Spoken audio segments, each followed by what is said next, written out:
Bonji Vakorja, Eimear Burke here. Hello, everybody. Welcome to another Fireside Chat, and this is Fireside Chat 153. And as is customary, I begin with a prayer for peace. Gomara Shiacon ar fud na crinne. Gomara Shiacon in our Jaili agus in our Jirha. Gunairi Lin Len ar Kuch Garmaka. Galmuj Buikas Jeev, Jeha Chivdaka, is Spirit Chivdaka. May peace prevail on earth. May peace prevail in our homes and in our countries. May our missions be accomplished. We thank you, guardian spirits and guardian deities, for peace.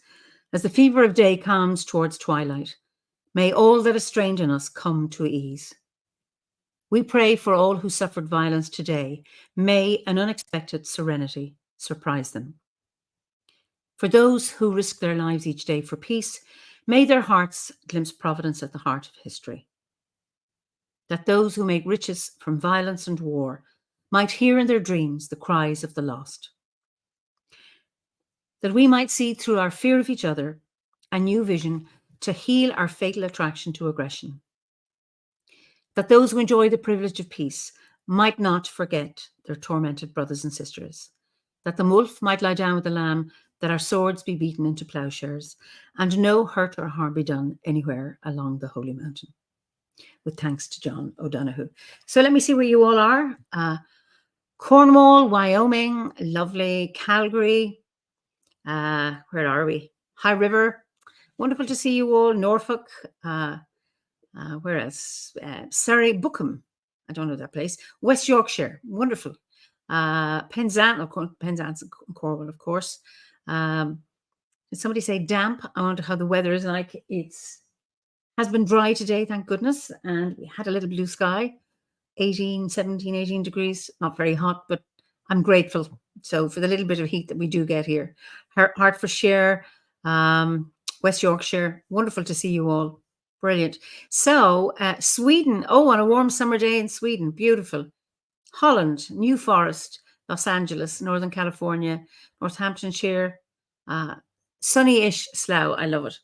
So we are going to Norfolk today. And my guest is Ridgesitha. Ridgesitha, thank you so much for joining us this evening. Oh, thank you. Thank you for inviting me, and hello everyone who's online. So now you're in Norfolk, you're in Norwich, which is in Norfolk. I'm getting my is Norfolk a county? It is. Norfolk County, and Norwich is the main city in the county. Okay, I get the two mixed up. So tell us about your landscape. Norfolk is on the east coast of England. If you can envision England on the east coast, it's a sort of little bump down the sort of southeast. It's got 150 miles of coastline, so it's very beautiful coastland. Norwich is about 30 minutes from the nearest beach. The landscape is very flat. So the highest point in Norfolk is about 200 meters.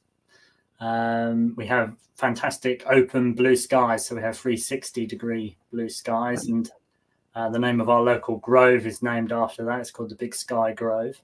Lovely. And the sort of main landscape is sort of chalk and flint, really. The local deities are the Lord of Flint and the Lady of Chalk. So, as well as many others, and of course, it's famous for people like Boudica and the Iceni tribe as well. So, yeah. Well, Chrissy Kimber is here, I see, and she was a guest. I don't know, maybe 2 years ago. How long am I doing this? 4 years now, almost. I've been there once at a Druid Gorset. It's very flat, and it's the kind of place you can get lost very easily. If you go out in the brook, because there are no landmarks, and it's a bit like that where I come from, the bog.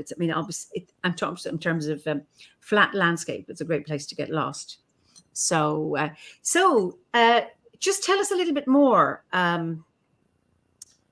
about Norwich, or the history of the place. You mentioned Boudica.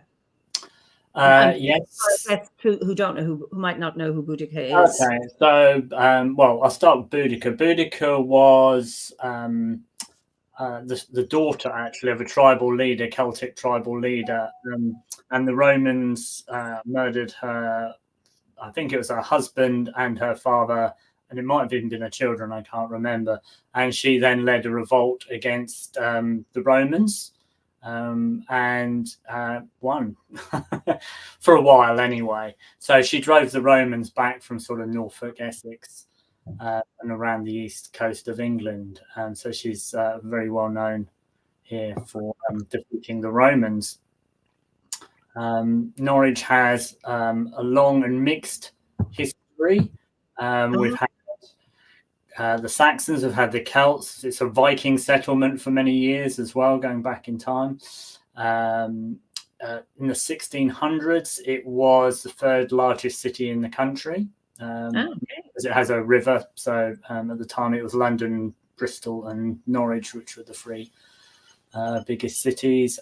History of trading a lot with Holland, clothing and cloth. We're quite famous. We're probably one of the few counties that doesn't have a motorway coming in it, but us locals like that in a way. It keeps it local.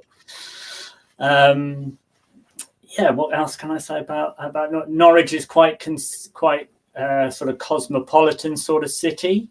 It's got a high. It's not at the moment, but it did have a green council at one point, but has very it's got quite a green council. It's got sort of one of those places. It's a bit like a mini Brighton, actually. It's got a lot of sort of small, cosmopolitan, sort of quirky, vibe to it.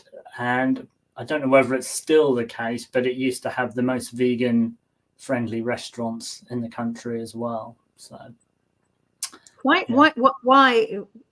is that? I have no idea why it has this sort of quirky sort of thing. I mean, when I grew up, I'm Norfolk born and bred, but when I grew up, because it is quite isolated from the rest of the country, I didn't like it. Actually, I've grown to like and love Norwich. I've been away once and come back and settled here. So. Because Nimi says Boudica burned London and St Albans in retribution for her daughters being publicly defiled. Yeah, that's right. Yeah. It was quite brutal. Yeah. It's fairly grim. And Ferdiad recommends Manda Scott's series of novels on Boudica's life. I know of them. I've not read them myself. Yeah, I've seen a few very poor renditions on film of the Boudica saga, but yeah, I've heard the books are good, but I've not read them myself. And Nimi has a question: Doggerland and Woodend, is that further north? Dunwich, no, Lost Harbour City. Dunwich is a bit further south. I was with a men's group last weekend where we did a 40-mile walk along the from Lowestoft down the Suffolk coast, and we went through Dunwich actually. And yes, Doggerland is off the coast of Norfolk. For those in other countries, Doggerland is the piece of sort of boggy land that no longer exists that connected England to the rest of Europe. Before the Ice Age, it was above water. And Dunwich, that you mentioned, is quite famous because, again, it was a very big port several hundred years ago, but during a big storm was completely washed away under the sea. And there are tales that during a stormy night, you can still hear the Dunwich bells ringing underneath the ocean, but I'm not sure how much of that is a fisherman's tale or not. How far back is that storm happened? Oh, I couldn't tell you. I'm imagining, considering it was one of the biggest ports in England, I'm imagining it was probably around the same time Norwich was a big trading place. So I would assume around 1700s. I'm not sure. Okay. And then when was, well, I suppose the famous person in Norwich for me is Julian. St. Julian. Yes. And so when was she? Was it 600 years ago? About 600 years ago, yeah, she had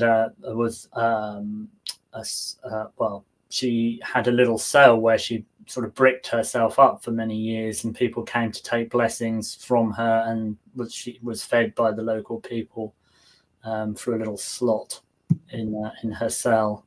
So yeah, there's many places. It So also had. Go on, yeah, sorry. So she was an anchorite, and I have an anchorite cell. I have a tower, which was a priest's house. It's 15th century, but there's a 13th century chapel adjacent, and the ground floor is believed to have been an anchorite cell. Okay. Where, for those who don't know, an anchorite is somebody who sealed themselves in with an opening, and they prayed on constant prayer for intentions for people, and then they would be fed by the local community. And there was usually a window from the back for them to go look into the chapel, so they could attend the services, and that they spent their whole life there. And when they died, they were buried there. Now, I don't know if Julian was buried in her cell or not.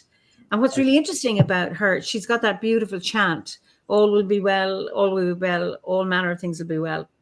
And she was the first, I don't know, was she the first woman or the first person to get a book published in the English language? Not sure myself. I don't know that much. I'm not that much of a historian, so I don't know. Yeah. We also got Walsingham nearby as well, so that's very famous sort of well and shrine where people come from all over the country. It's labelled as the British Lords. Miracles apparently have happened there as well. So, and people still go there, yes? Oh yes, yeah, it's very, very well visited. Yeah, quite famous place in Norfolk, Walsingham. Yeah, the Walsingham Shrine. Yeah, it also has a darker sort of religious history. Apparently, more people were put to death in the witchcraft trials here than anywhere else in England, not Scotland, but in England. They had a rather vociferous Witchmaster General who was particularly persistent in his duty. So we have remnants of ducking stool on the river.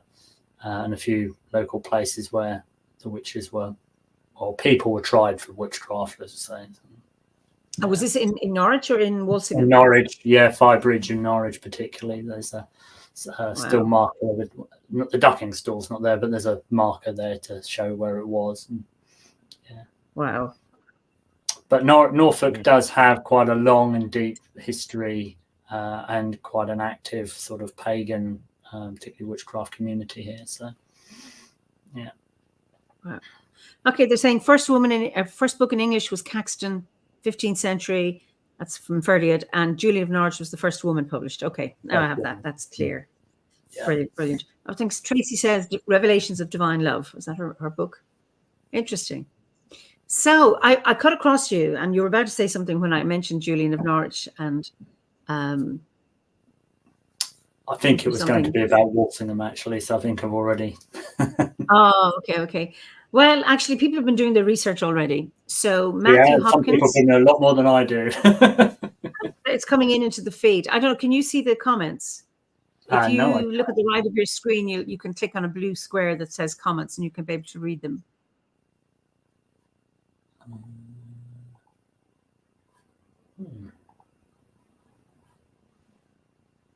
No, I can't see that. Ah, yeah. So beautiful. You should be able to see them. Anyway, some people can see them and some people can't. Okay. On the right-hand side of your screen, to the right of the window of the, where you can see. I've just got private chat, and there's nothing in there. So,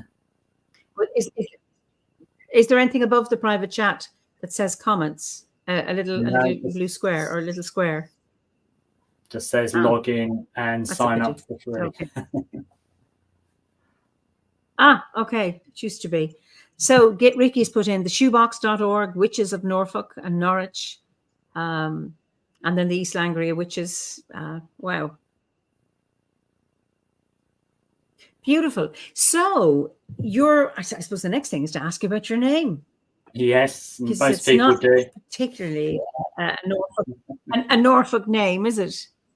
It ain't a Norfolk name, no. No, The name is a Buddhist name. So I 2010 was ordained into a Buddhist order. So before I come across Druidry, I was very much involved in Buddhism. So for a period of training and became ordained and was given this name. So it's not my birth name. My birth name is Miles. But in 2012, I changed my name by default to Regisiddha. So it is my official name. And did you have a surname, or is Regisiddha like your complete name now since you changed it? No, some people do change their name. It's very difficult in England to have a single name. Okay. The passport office will Unless not you're allow Sting. you to. Yeah. Unless you're Sting. Well, perhaps, yes, unless you're Sting. But I would imagine even the passport office has got something. Yeah, I've got a friend who's got XXX as their surname, so with their Buddhist name as their first name. But no, my surname is Druid. Okay. All right. Yeah. So tell us about your Buddhism then, and how you made that move, or how you found Druidry after. But start with that, or even your pre. I can tell you how I found the Buddhism bit first. It's a bit like Druidry, actually. I wasn't really looking for anything particular. Oh, actually, I can see comments coming in now. Okay, I've just put one up on the screen. Okay. The order I was a member of was the Sri Ratna Buddhist order, which is one of the main Western Buddhist orders in the UK. I mean, it's global, but it's quite big in the UK. And in answer to the question, it's sort of can be all or both. Ordination is householder or monastic, so you can choose how you live your life. Yeah. So how did I come across Buddhism? Well, I was working as a consultant for Aviva, which is a large insurance company in the UK. I was a senior consultant there, very corporate life, not really that religious at all. And I went to Thailand. My uncle lived in Thailand on an island called Koh Samui. I went to see him. And I was quite struck by the people in Thailand, very friendly, very happy, and some of them were very little. And I asked my uncle what makes them so happy. And he was married to a Thai. He wasn't Thai himself, and he wasn't a Buddhist, but he said he seemed to think it was down to their religion. And at the time, I was thinking of buying a house over there, because at the time you could buy a house in Thailand for very, very little money as a sort of summer vacation place. And I went to I was in a local shop buying a birthday card for a friend's girlfriend who's quite alternative. And it was a stream of shops that are no longer open in England called the Evolution Shops. And they were run by a Buddhist order, sort of as a sort of outlet, as a what we call a right livelihood business. So workers practice and they were raising money. And they had this little flyer by the till that said, learn about Buddhism. I thought, if I'm going to go over there, it'd be quite interesting to learn about, Buddhism and what it's about. I wasn't really interested in becoming a Buddhist. So I went along to this introduction class. And the guy who was leading the class was the most untypical Buddhist, stereotypical Buddhist you could think of. He was this massive New Zealand builder. And he just sort of went, right, it's like this. And just sort of, gave these teachings. And it was like, whoa. And it was like the first time someone had ever really sort of spoken something that really sort of hit home and made sense. So I was quite sort of hooked, interested in this from the beginning. I was already doing a bit of yoga, which I later trained to become a teacher in. And then I started to go to meditation classes, and then I went on a meditation retreat and had a very strong meditation experience on the first retreat I went on. And just over time got more and more involved in it, and more and more disillusioned with the sort of materialistic corporate life I was leading at Aviva. And it sort of came to a point, really, where I was not really happy anymore doing what I was doing. And so I left. I handed my notice in, and literally what they call went forth. I had a house, a sports car, the nice life, and I sold all of that and moved into a Buddhist retreat centre.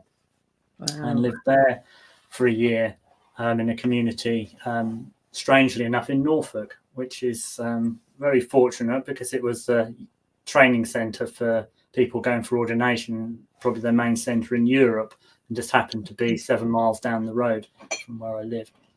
So I lived there for about a year, helping run the retreat centre, back-to-back retreats. I was doing bookkeeping and a bit of cooking there for the retreats that were up to about 120 people on big ones. Big numbers, yeah. Yeah. Strangely enough, when I gave up my work, my house, pretty much my life, I'd been single for about 10 years. And the week I moved into Pamaloka, which was the retreat centre, I sort of pretty much the same week met my wife, who I'm still married to. Wow. And it was an all man, it was a male retreat centre, so it was all men. So it was a single. So how did you meet her? Well, now this is another interesting story of the fates weaving their way. Yeah. There's a Buddhist festival down the southwest of England called Buddhafield. And it was all mixed in with how I came to be at the retreat centre as well. I went on my own to this festival and was wandering through the campsite, deciding where to put my tent. And someone poked their head out of the tent and went, "Miles," which was my birth name. I wasn't ordained at the time. And I looked around, and there's a guy who was in the year below me at school. Great. And so he went, "Oh, why didn't you come and camp with us?" And I went to camp with them, and there was a girl there, or a lady, camping with them. And I knew her from the Norwich Buddhist Centre. She was helping run the local community night there. So I'd met her, and she said, "Oh, hello, come and camp with us." So I was camping with them, and throughout the course of the festival, I was cooking near them, and they were talking amongst themselves. And it suddenly struck me that she was a girl that I knew from the Norwich High School, the girls' school across the road, where our school used to go swimming. And I had a huge crush on her and hadn't realised it was this girl from when I was 13. And I suddenly went, "You're Louisa Turner." And she went, "Yes." And then we talked, and we was like, we realised sort of, we had sort of known each other. I was a very shy teenager. She was a very boisterous sort of. Oh, okay. Scared me a little bit, but intrigued me. And then a week after that, we went for a walk, and I got us lost in the wilds of Norfolk, and went from there. Really good move. Yeah. And so, did you go into the monastery for a year? Yeah. It wasn't a strict monastery as in you think of like a sort of Catholic monastery. It was what you call semi-monastic. So, you could leave the monastery and, Oh, so you continued to see each other while you were in there? Oh, yeah. And in the end, it became to the point where actually this is fairly serious, and that's why I left. So I left to move in with her. Wow. Yeah. Wow. That is just fascinating. God. Yeah. So yes, I continued. So once I moved out of the retreat centre, I actually went to become a manager of the shop where I'd first got the flyer for, because they knew I had business experience. The shops, and in fact, the whole chain was struggling. It was in the recession. And they said, "Well, maybe you can help." I said, "I've got no knowledge of real retail and never dreamed of working in retail, but I went and did what I could." But unfortunately, the whole chain was in trouble. But while I was at the retreat centre, the chairman there at the time taught me a little bit of web development, which is then, once that finished, I went on to expand that and become a web developer for a little while. I also worked at the Norwich Buddhist Centre as well, so I was helping them out run the centre and teaching meditation and teaching classes there. So yeah, And still earning a living. and still earning a living. Yeah. Wow. That's So that was the Buddhism bit. In regard to Druidry, I was again at the Buddhafield Festival many years later, because I was also involved in a camp called Buddhafield East, which is a version of the same fest, a smaller version, but on the East Coast, and I was involved in the core team helping run that. And I was at the big Buddhafield Festival, and a friend who I had gone through the ordination process, a lovely Irishman called Ratnadeva, was running a workshop there called Dharma Druidry, looking at the crossovers between Druidry and Buddhism. So I went along, because I knew him. I had no idea he was involved. All the time I'd known him involved in Druidry, an Obod. So he was an Obody. So I went along to his workshop, found it incredibly fascinating.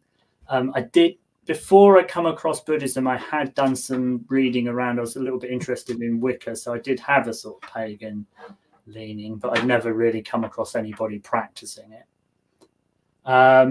Didn't think nothing more of it other than, yeah, that's really interesting. I didn't think Druids were even a thing. I thought I knew of them, but I didn't think it was a live practice that was still going.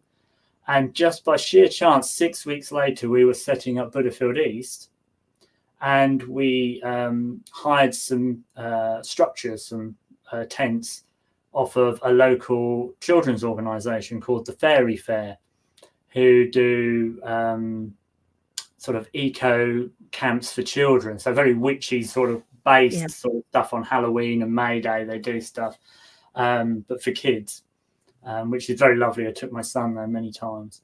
And this van pulled up with this guy to deliver and put up the tents.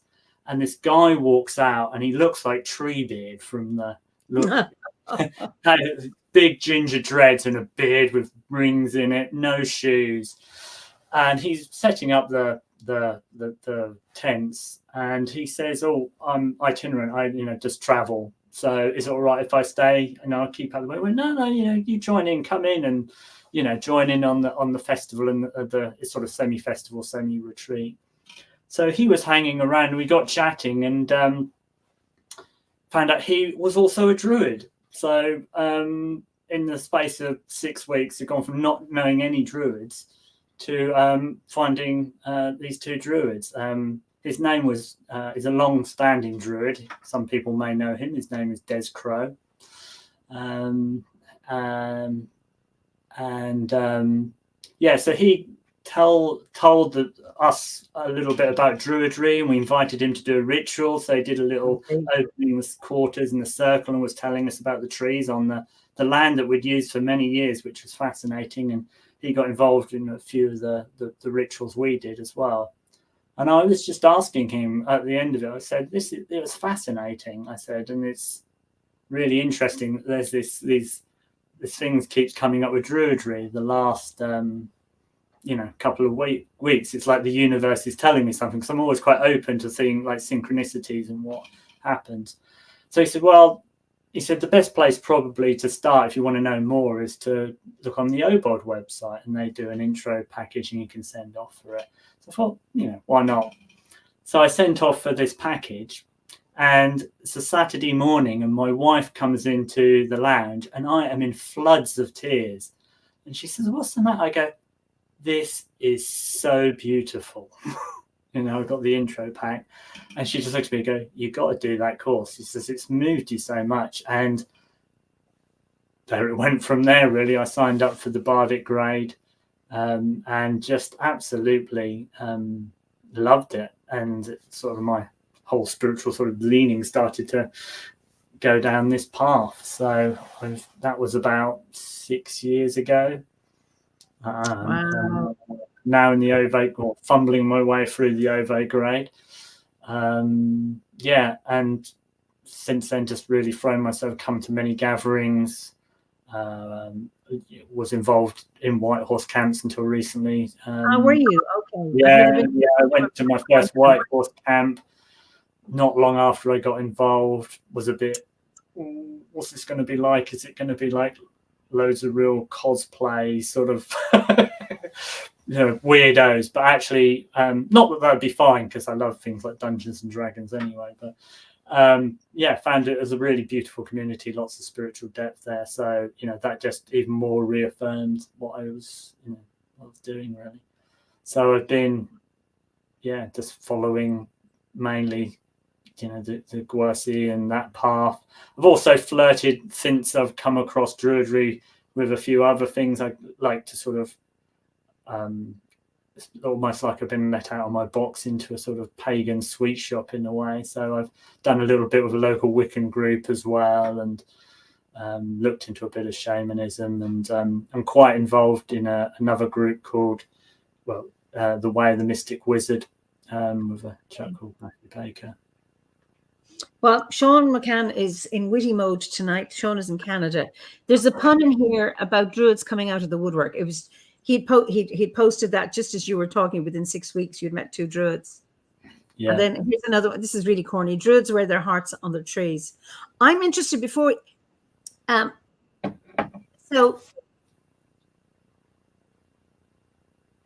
and I know Sean has some questions, but I'm going to ask those later. Bear with me, Sean, from asking those questions. But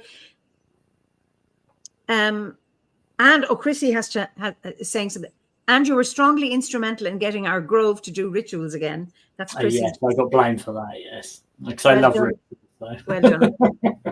But I'm curious as to. Okay, so you're ordained as. Are you ordained as a Buddhist monk or as a Buddhist? This is a Buddhist. We don't have a monk. If you're ordained, some people in the Triratna Buddhist order, they live more monastic style lives. Some are family people. It's their sort of thing around practice is commitment is primary, lifestyle is secondary. Okay. So I'm intrigued as to what is it that was missing? And this is not dissing Buddhism. That's not what I'm talking about. But, no. When you were talking about, okay, you meet 2 druids and now you're curious, even though you're a Buddhist. Mm-hmm. And then you get the introductory pack and then you're bawling your eyes out, because I know it touched something really, really deeply in you. Mm-hmm. And what was missing? What was missing that filled for you? And that I mean that in a very respectful way, because I don't think any one path will meet all needs. So I'm just curious as to about what was that filled you with tears. I think the connection to the local land, because it's an Eastern tradition, even though the order was a Western tradition, and they're trying to make it more available for Westerners, and it has to be built on something which is an Eastern tradition. So one of the things when I came across Druidry, or over a period of a year or 2 when I first started, was I love meditation, and I love the Buddhist teaching on mind and our perceptual situation.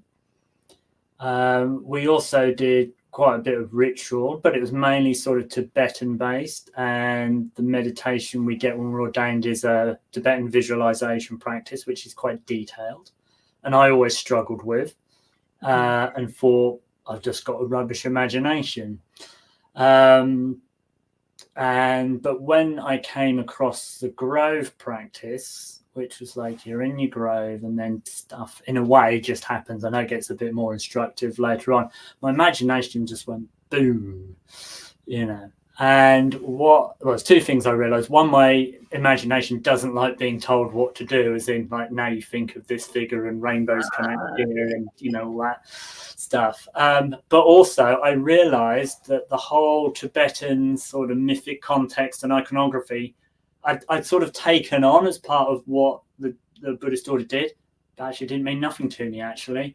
And it was talking about people like Brigid and Kanunos, and it's like, wow, that really sort of fired me up. So yeah.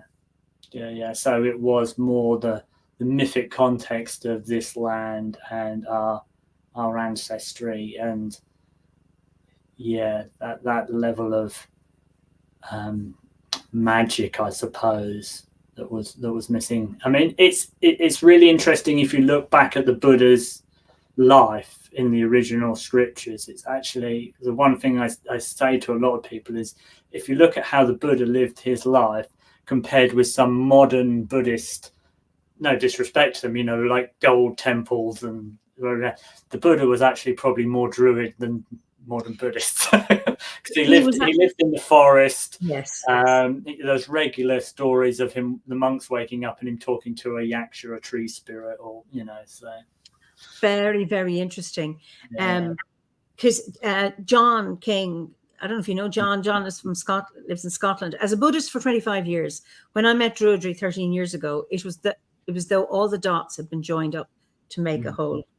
And I find that really interesting. So I had worked with an American medicine woman from a native tradition, and also have a very close friend from Tanzania who's a healer, and I had initiations with him, and I loved what they both said. I loved the nature connection. It was all fascinating, but none of it was from my landscape. Yeah. When they were talking about various spirits, I'm going, this is brilliant, but they're not here. And then I found a book, and then I joined, and then I found Obod, and that just opened up so many. It was a key, and then it just allowed. It was a key to my own landscape, and I can see it. So, and I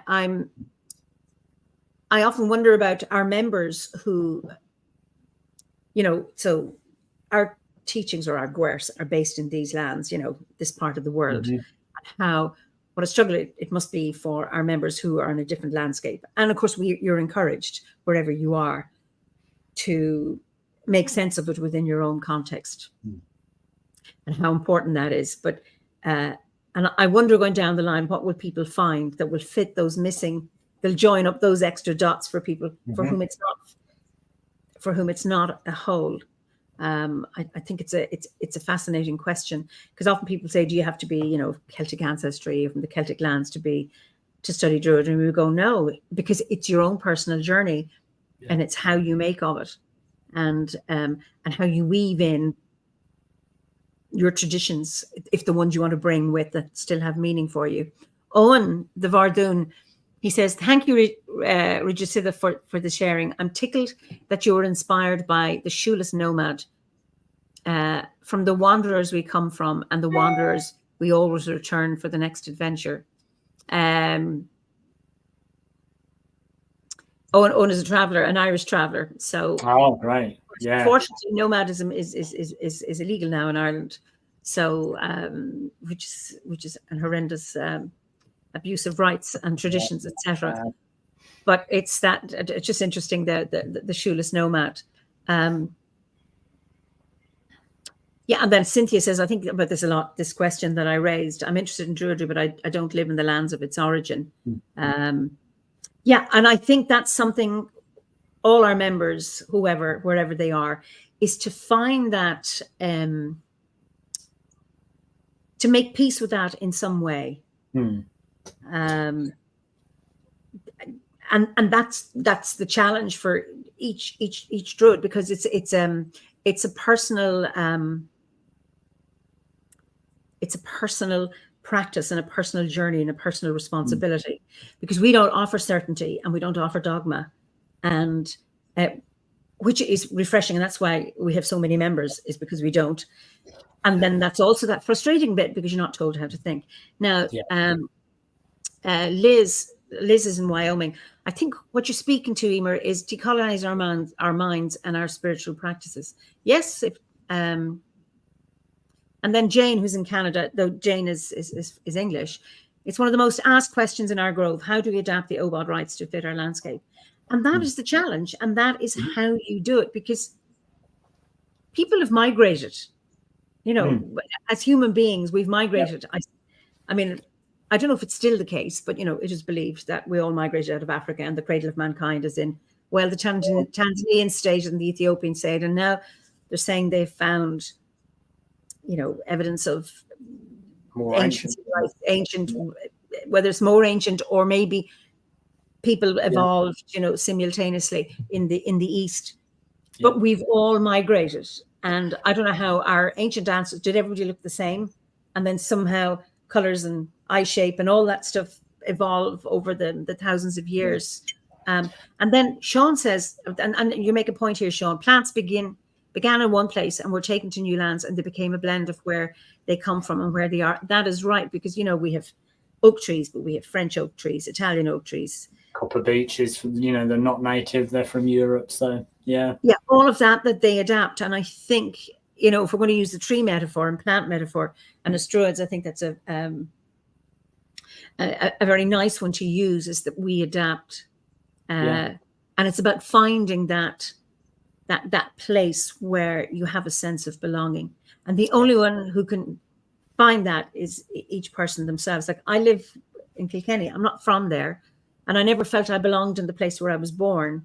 I belong here. Yeah.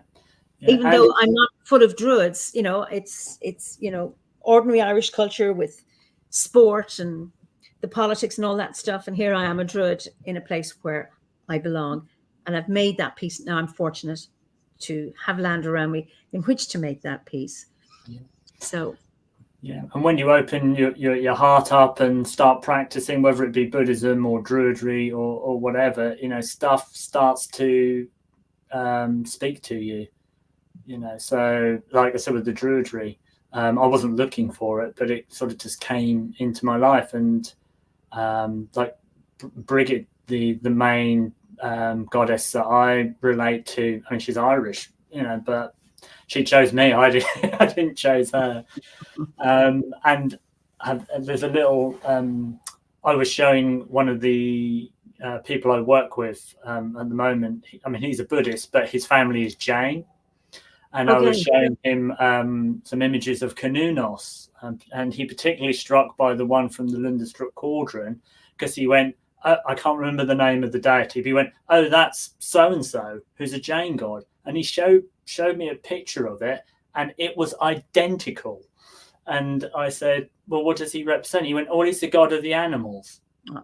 So he's an antlered god, I take it. The one on the Lundestrup Cauldron, the quite basic one with it's almost identical to this Jain god. And the Jain one is antlered as well. Brilliant. Yeah. So you can see how it's sort of travelled. And, even although I haven't completely traced my ancestry, I'm fairly English, I think. But even in, as I said earlier, in Norfolk, we've had the Vikings through here. We've had the Picts, the Celts, the Saxons, the Normans. I find it quite amusing that sometimes the English get very strong about their, we're English. We're mongrels. And in some countries, a bunch of mongrels. and they're the healthiest. Do you know what I mean? When you start, if you're looking at spreading DNA.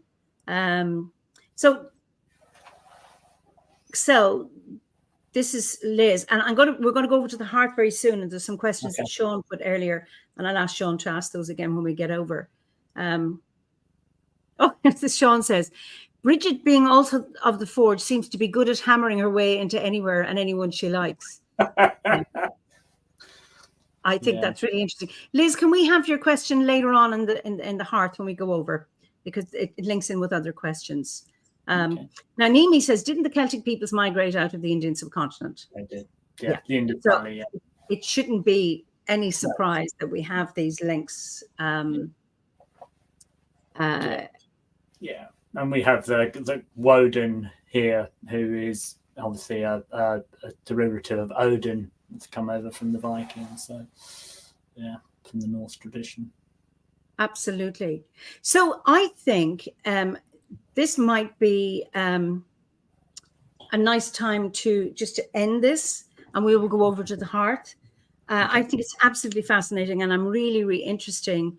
Of course, this is what I think one of the many strengths and gifts of the order is our diversity and how we encourage our diversity of all kinds, and people can bring whatever spiritual practices they have and work with us and interweave them with their druid path. And I think that's really, really refreshing.